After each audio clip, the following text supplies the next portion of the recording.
Hello and welcome back to the Girl Food Method podcast. On today's podcast episode, I'm going to be talking to you guys all about how on earth do you pick a protein powder. It is so incredibly overwhelming. There are so many different options when it does come to supplements. And a really common question I get is like, what's a good protein powder? Should it have minimal ingredients? Should I go for a vegan protein powder? What is whey protein powder?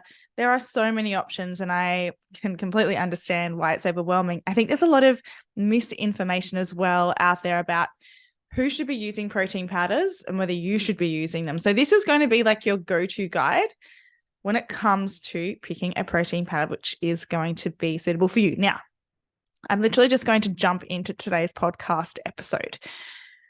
So let's get started and let's really focus on what is a protein powder and who should be taking a protein powder. All right. So first of all, what I want you to think about is protein powder as being like any other food supplement. So let's talk about fish oil. Let's say that you don't eat enough oily fish to get omega-3s in each week. So you might supplement your diet with an omega-3 supplement, right? Protein powder is pretty much the same thing. It's extracted from food. It is the protein extracted from food.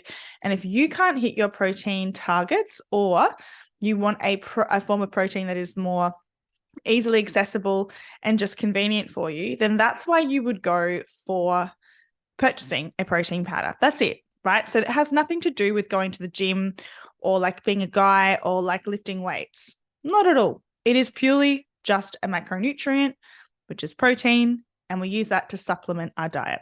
So really, absolutely anybody can use a protein powder. Now, the next thing I want to touch on is, should you be using a protein powder? And the truth is that we really shouldn't need any supplements. We should, well, ideally, get everything from our diet, but we do know that that's really difficult to do.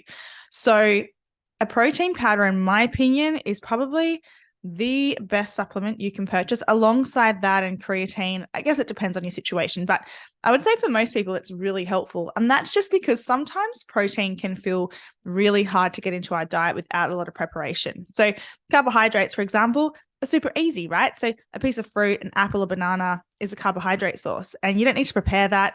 Whereas if you need to get 30 grams of protein in, then like you can't really just chew on a raw chicken breast. You've got to prepare it, you got to cook it, you got to store it.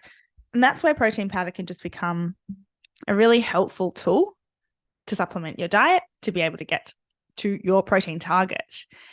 Now, when should you use a protein powder? The truth is that as long as you are hitting your protein target within a 24-hour period, it honestly does not matter when you take it. You will see, and I guess like it's been advertised, you'll always see someone that will have a protein shake after their workout. The reason for that is that when you are doing a workout, you want to replenish yourself after that workout. And you actually do want to get a source of protein in, really within 90 minutes of finishing your workout. And so some people will just have a protein shake because they know they can get that protein in to be able to begin that process of your body recovering from the exercise that you've done. However, doesn't need to be had then. So for example, for me, I use a protein powder for breakfast, but I don't train around breakfast. So it actually has nothing to do with my workout. I certainly don't have a protein shake after my workout. However, I might have it in the evening if I haven't hit my protein goal. It doesn't really matter as long as you are hitting it overall. A protein powder, once again, is just there for you to supplement, almost like a fish oil tablet. It's like, is it better to take a fish oil tablet in the morning? Is it going to, be more beneficial? Well, not really, as long as you're getting it in consistently over, a long period of time. So timing doesn't really matter. Do you need to be lifting weights? No. Do you need to take it? No, but it is super duper helpful.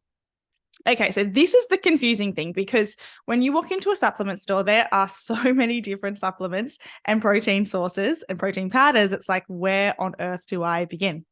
So the first thing I want to do is kind of list out the most popular protein powders and the ingredient lists.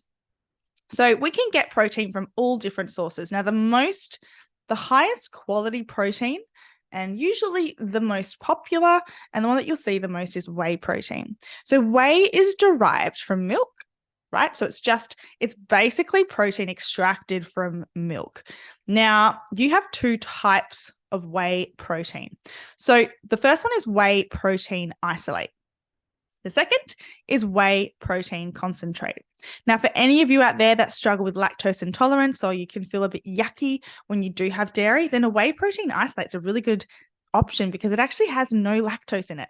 Whey protein concentrate is essentially the same, but it does contain lactose. So sometimes people find that more difficult to digest. And what you'll need to be careful of is have a look at the back, the ingredients list of the supplement that you're buying. Sometimes they'll have a combination. So they'll have whey protein isolate and whey protein concentrate. So if you can't have lactose, then make sure you look at the back and you see something that has 100% whey protein isolate, and you'll be sweet. You won't have any kind of digestive issues. Now, whey protein is a complete protein source. It is a very high quality protein. That's kind of like the gold standard when it does come to protein. The next one you will see is a casein protein, which is also derived from milk. However, it's absorbed much slower than a whey protein isolate. Personally, I mean, casein's not bad, but once again, I think your whey protein isolate is much more, I guess it's if your body can absorb it much quicker, it's going to be able to be utilized better, right? So, but however, casein's still a really great source of protein. Then we have our vegan protein powders. Now, the important thing to remember is that vegan protein, there is no vegan protein that is a complete protein source. Now, what on earth does that mean? So a whole protein source or a complete protein source contains all of the 9 essential amino acids that your body cannot produce on its own. Now, this is why protein is essential for your survival. You need to consume it in order to survive because your body can't actually produce those essential amino acids.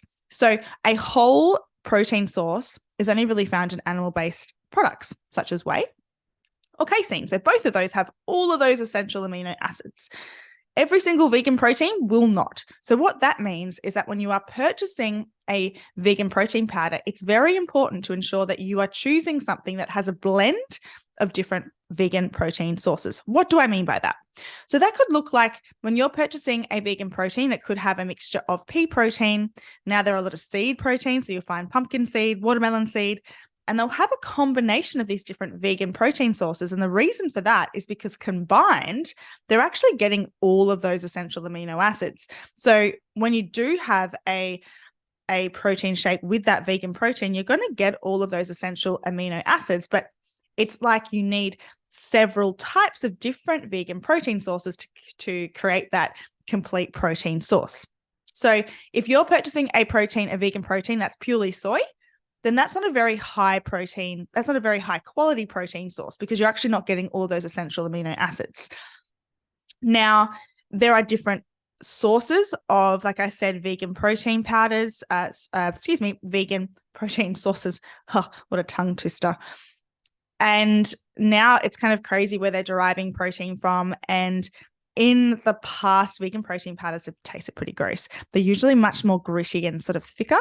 However, now they're making these really smooth blends. And a lot of them, like I said, will include things like pea protein, watermelon seeds, just kind of crazy stuff. You look at the back and you're like, wow, they're deriving protein from all of these different places. There's also hemp protein as well. And that does actually offer a really good profile of essential amino acids, but once again, not the complete protein source.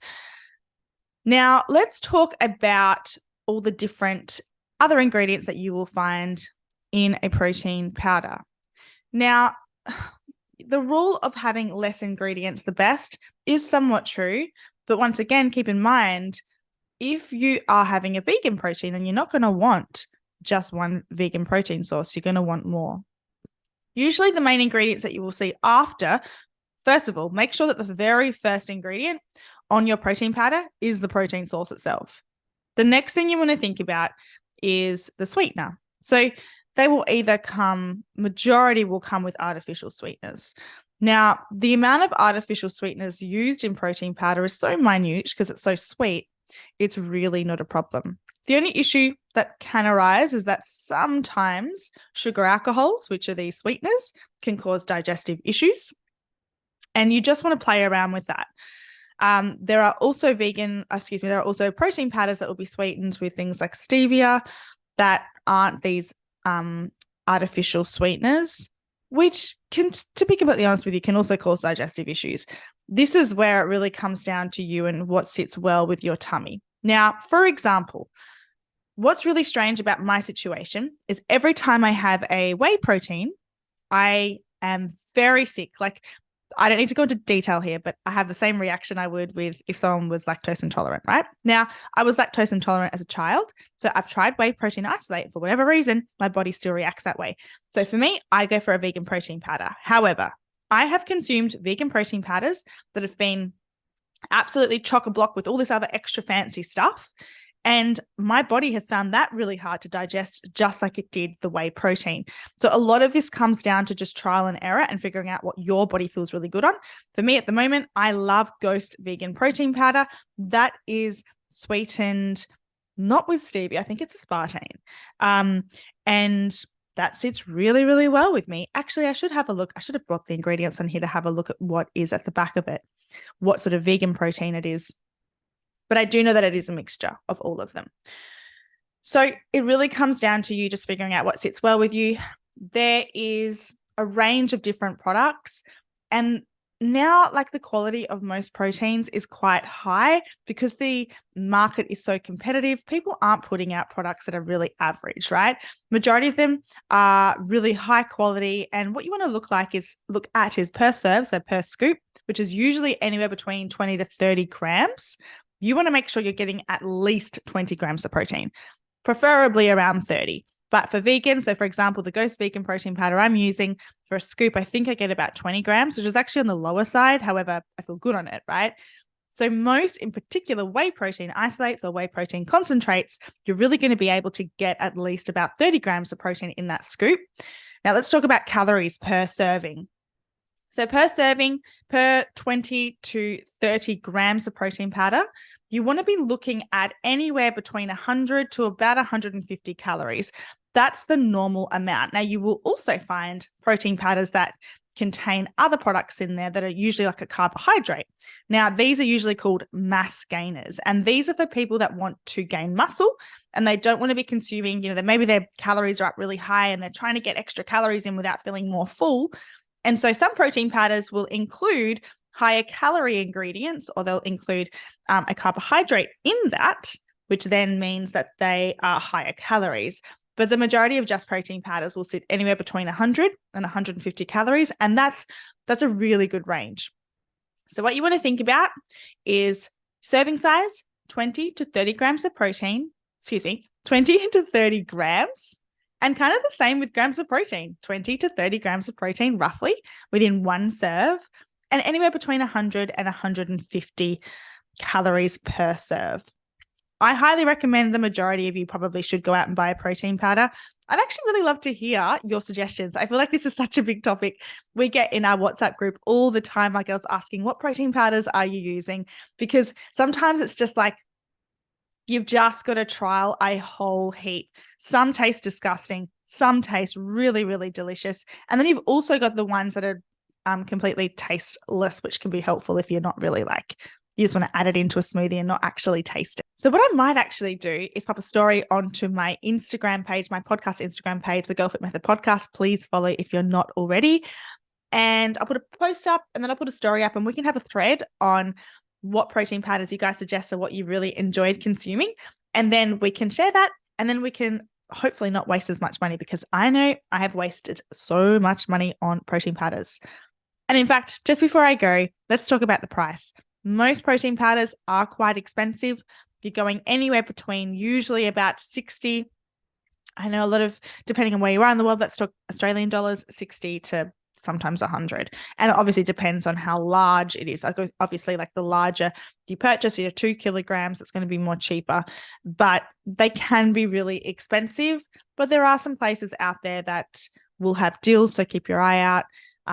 But yeah, it's not the cheapest. If you can get your protein from your diet, then that is actually probably the gold standard, because it's cheaper in most cases. But like I said, protein powder is really awesome, super duper helpful, and really convenient. All right, guys, if you're not already, make sure to hit that follow button. Take a screenshot of this podcast, share it onto your stories, share the word, even just share it with a friend. It honestly makes the world of difference. And please, if you are wanting to go into the running to win a Gymshark voucher valued at $100 each month, I give that away to somebody that leaves a rating or a review, depending if you you listen on Spotify. You can't leave a written review, but you can leave a 5-star review.